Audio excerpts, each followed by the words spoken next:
नमस्कार, मैं रचना शर्मा चढ़ती कला डैम टीवी देख रहे सभी दर्शकों का स्वागत करती हूँ। आप देख रहे हैं Hindi top news.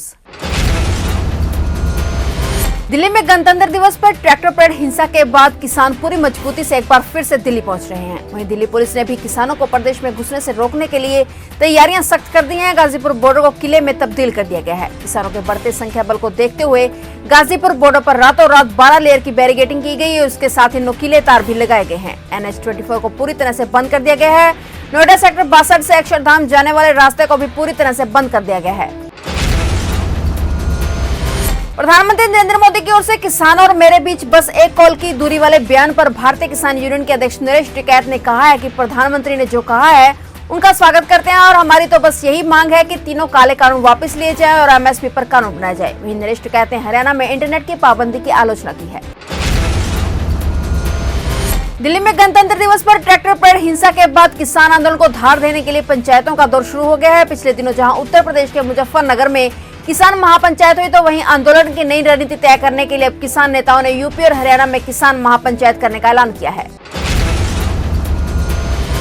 Delhi Ghazipur border पर किसानों के बढ़ते संख्या बल को देखते हुए पुलिस ने रातों रात 12 लेयर की बैरिकेडिंग कर दी है ताकि किसान दिल्ली की ओर कूच न कर सकें। गाजीपुर बॉर्डर पर यह बैरिकेडिंग दिल्ली पुलिस की तरफ से की गई है।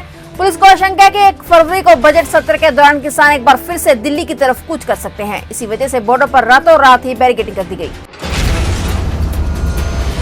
गाजीपुर बॉर्डर पर कृषि कानून के खिलाफ 2 महीने से ज्यादा वक्त से आंदोलन चल रहा है। 26 जनवरी को दिल्ली के लाल किले पर हुई घटना के बाद से किसान वापस जा रहे थे। उत्तर प्रदेश सरकार की तरफ से भी गाजीपुर बॉर्डर को खाली कराने के आदेश दे दिए गए थे, लेकिन किसान नेता राकेश टिकैत के आह्वान पर एक बार फिर से गाजीपुर बॉर्डर पर किसानों का जमावड़ा लगना शुरू हो गया है। दिल्ली गाजीपुर बॉर्डर पर दूर दूर तक एक बार फिर से ट्रैक्टर ट्रैली ही नजर आ रहे हैं।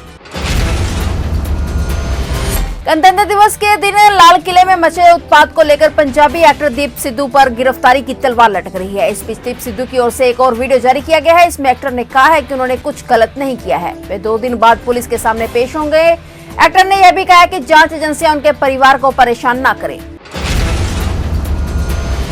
महाराष्ट्र के हिंगोली में भूकंप के झटके महसूस किए गए हैं। नेशनल सेंटर फॉर सिस्मोलॉजी के मुताबिक रिक्टर स्केल पर भूकंप की तीव्रता 3.2 मापी गई है। भूकंप से किसी तरह के नुकसान की सूचना नहीं है। भूकंप के झटके रात करीब 12:41 के आसपास महसूस किए गए हैं। बंगाल विधानसभा चुनाव के लिए सरगर्मी बढ़ती ही जा रही है। शनिवार को दिल्ली में टीएमसी के 5 नेता दिल्ली में अमित शाह की मौजूदगी में बीजेपी में शामिल हो गए। इस बीच टीएमसी नेता मदन मित्रा ने बंगाल में बीजेपी नेताओं पर बड़ा हमला किया है। मदन मित्रा ने कहा है कि अगर बीजेपी वाले दूध मांगते हैं तो खीर देंगे, लेकिन अगर बंगाल मांगेंगे तो चीर देंगे। इसके अलावा उन्होंने प्रधानमंत्री नरेंद्र मोदी पर भी हमला बोला है। पीएम नरेंद्र मोदी ने आज सुबह 11 बजे अपने रेडियो कार्यक्रम मन की बात के जरिए देश को संबोधित किया। साल 2021 का यह पहला रेडियो एपिसोड है। इस कार्यक्रम में पीएम ने किसान आंदोलन, दिल्ली में हुए बम धमाकों को लेकर राष्ट्र के सामने अपनी बात रखी। बता दें कि मन की बात कार्यक्रम का यह 73वां संस्करण है। भारत में एक्टिव कोरोना संक्रमितों की संख्या में लगातार गिरावट आ रही है। एक्टिव केस मामले में भारत अब इंडोनेशिया को पछाड़कर दुनिया में 16वें स्थान पर आ गया है। देश में एक्टिव केस की संख्या घटकर 1,68,000 हो गई है।